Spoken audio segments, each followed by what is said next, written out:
বেশ কয়েক বছর হয়ে গেল। মামার বাড়ির কী হালচাল তা আমি জানতেই পারলাম না। আমি একজন প্রফেশনাল সরকারি নিযুক্ত কর্মচারী। বেশিরভাগ দিনই আমি বাইরেই থাকি। কিছুদিনের জন্য আমি বাড়িতে এসেছি। আমি যখন দেখি মামার বাড়ি থেকে একটা চিঠি এসেছে, আর চিঠিতে লেখা ছিল যে, বাবা বিক্রম, তুমি যদি শুনছো আমাকে, আমি বেশ দীর্ঘদিন থেকে অসুস্থ হয়ে বিছানায় রয়েছি। বাড়ির হালচালও খুব খারাপ। বেশি দিন আমি বাঁচব না। যদি শেষবারের জন্য তুমি আমাকে দেখতে আসো, তাহলে আমি অন্তর থেকে খুব খুশি হব। ইতি, তোমার মামা।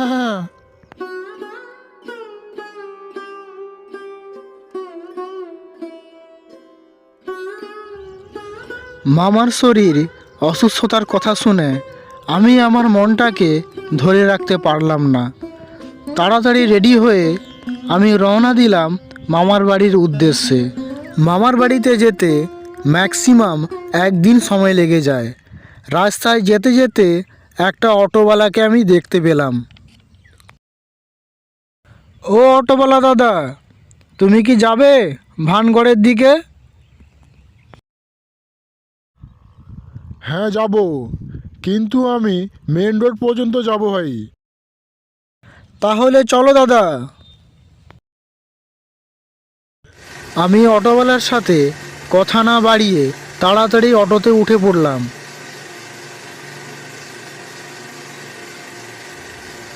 বেশ কয়েক কিলোমিটার যাওয়ার পর ওই অটোওয়ালা দাদা মেন রোড রাস্তার কাছে আমাকে ছেড়ে দিয়ে যায়।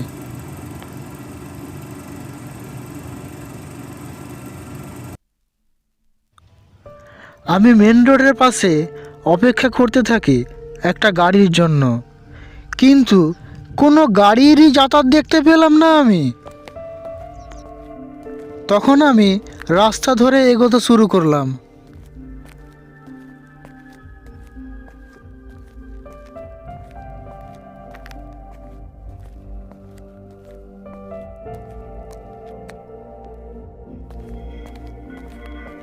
কিছু কিলোমিটার পথ অতিক্রম করার পরও আমি কোনো গাড়িকে দেখতেই পেলাম না। আর এদিকে মাটির রাস্তায় আমি পৌঁছে গেলাম। যখন আমি এদিক সেদিক করে দেখতে থাকি, তখন দূরে একটা বট গাছকে দেখতে পেলাম এবং সেই গাছটার কাছে আমি যেতে শুরু করি।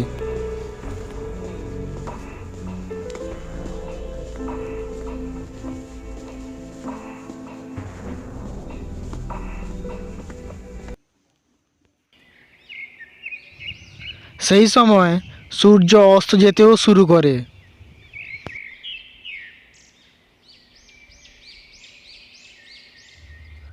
কিছু মুহূর্তের মধ্যে অন্ধকার নেমে আসে।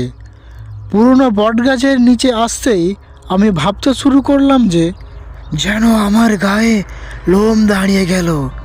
সেই সময় আমার একটা কথা মনে পড়ল যে গ্রামের লোকেরা বলে এই বটগাছে কোনো অশুভ শক্তি বাস করে, কিন্তু মানুষ বলতো গাছটির নিচে এক অশুভ পিশাচিনীর আত্মা বাস করে। আর আমি বটগাছের নিচে দাঁড়িয়ে অপেক্ষা করতে থাকি কোনো গরুর গাড়ির জন্য।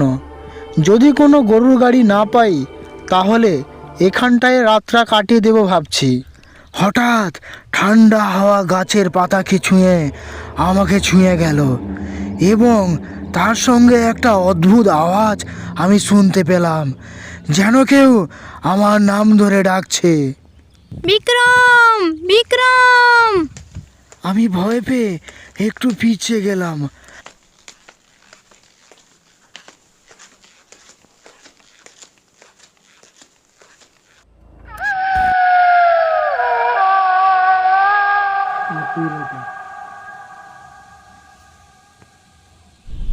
আমি লক্ষ্য করলাম গাছটির ডালগুলির মধ্যে একটি কালো ছায়া নড়াচড়া করছে।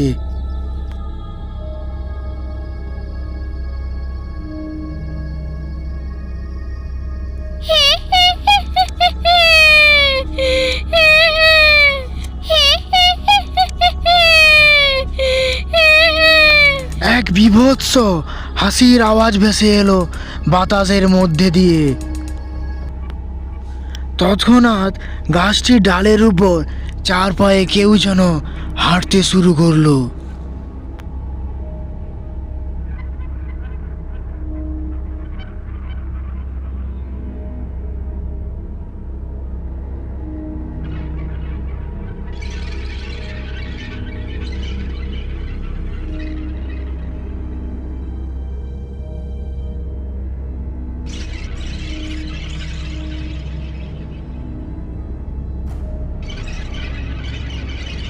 গাছটি থেকে বেরিয়ে এলো মানুষের মতন দেখতে, কিন্তু তার চোখ দুটি ছিল রক্তের মতো লাল এবং তার মুখে ছিল এক বিশ্রী হাসি।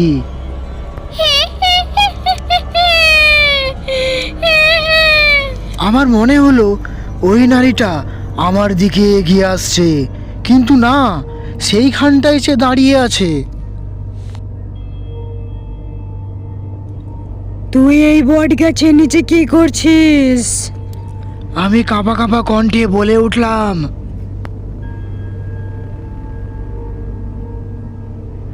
আমি এখানটায় গরুর গাড়ির জন্য অপেক্ষা করছিলাম। তুই জানিস না, আমি দীর্ঘকাল ধরে আছি এই গাছের সাথে সংযুক্ত। যারা আমার অস্তিত্ব সম্পর্কে জানে তারা আমাকে ভয় পায়, আর যারা সাহস করে আমার কাছে আসে তারা চিরকাল আমার কাছে বন্দি হয়ে থাকে এই গাছে। এটা শোনার পর আমি অনুভব করলাম আমার শরীর যেন ভারী হয়ে গেছে, যেন কিছু অদৃশ্য শক্তি আমাকে আটকে ধরে রেখেছে। আমার চোখ যেন ঝাপসা হতে লাগলো, আমার সমস্ত শক্তি যেন হারিয়ে যেতে শুরু করলো আমার। সেই সময় একটি অলৌকিক মাকড়সা গাছের ডালে ঝুলতে থাকে, আর একটি পুরনো তাবিজের দিকে ইশারা করতে থাকে। ওই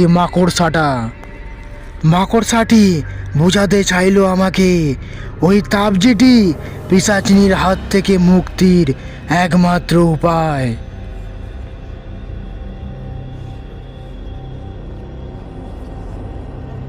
আমি এক লাফ দিয়ে ওই তাবিজটিকে হাতে তুলে নিলাম, আর সে নেওয়ার পর পিশাচিনী এক অসহ্য চিৎকার করতে থাকে।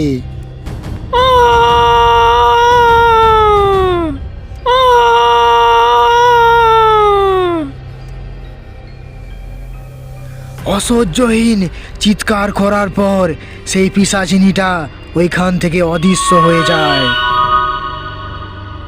আমি বুঝতে পারলাম ওই পিশাচিনীটা কোনো মানুষকে মাকড়সা রূপে বন্দি করে রেখেছিল। আজ সে মুক্তি পেল। আমি জানতাম না ওই পিশাচিনীকে হারিয়ে দিতে পারবো, কিন্তু আমার সাহস আর মাকড়সার সাহায্য নিয়ে আমি হারিয়ে দিয়েছি ওই পিশাচিনীকে।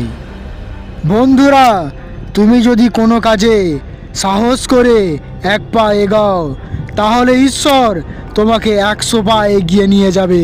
বন্ধুরা, গল্পটি ভালো লেগে থাকলে আমাদের চ্যানেলকে সাবস্ক্রাইব করবেন এবং পাশে থাকা বেল আইকনটি দাবিয়ে প্রেস করে দিবেন, আর আমাদের পাশে থাকবেন। ধন্যবাদ।